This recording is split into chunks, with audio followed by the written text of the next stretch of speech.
I have a slow-moving campaign. I just decided to enter, but like Jerry Brown, this long, extended campaigning is really draining. That's what I think.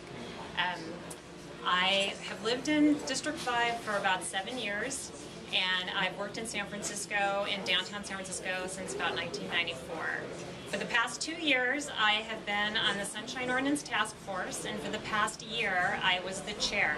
For those of you who don't know, the Sunshine Ordinance Task Force monitors compliance by the city with the city's Sunshine Ordinance. It's the open government laws.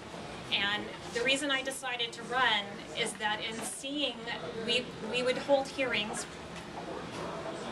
that the public is trying to get information from the city. And in seeing how the city operates, the public is really at a huge disadvantage. And I'm really disappointed in the current set of local and state politicians who make a lot of promises and say they'll do one thing, but when it comes down to actually doing it, we end up hearing a lot of excuses. And a lot of things get hidden. I've heard people up here talking about the Twitter tax break.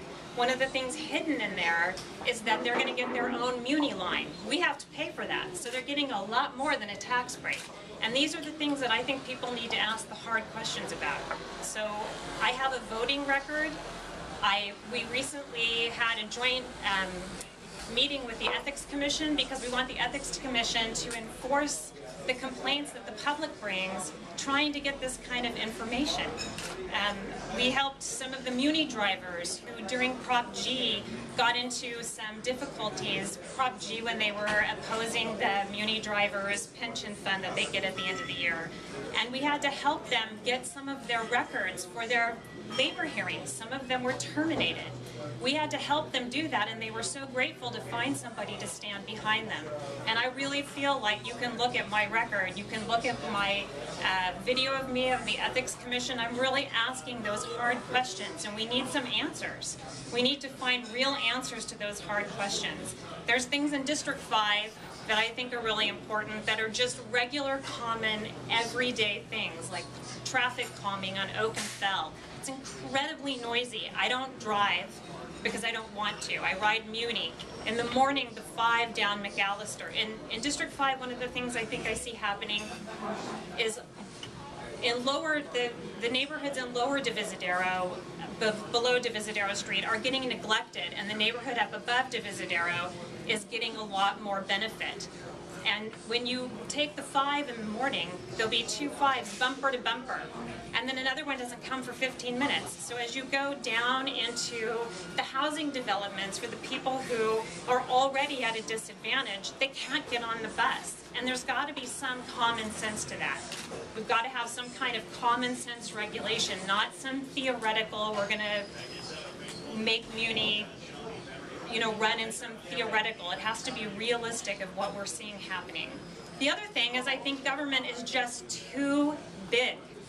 I support small businesses. I live near Divisadero and McAllister where we're getting a buy right, we're getting a brewery.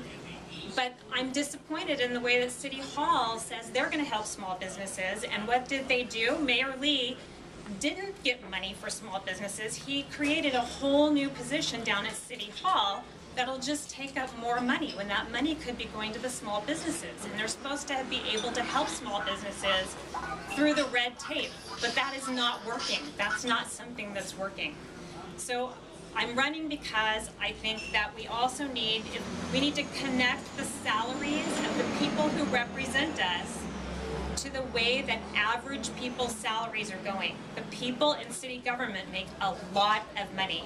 So if you elect me as a demonstration of that, I am going to I figure that the average person's salary has dropped by 30%. So I would take 30% off of my salary because I think it should be connected to what average people are making and try to do some sort of a program in connection with the schools so that young people can have jobs. Whenever we hear the current politicians talk about jobs, they make resolutions asking other people to do something about the jobs, but someone needs to demonstrate a realistic and real thing to do. So that is why I'm running. Thank you very much, and I appreciate your letting me.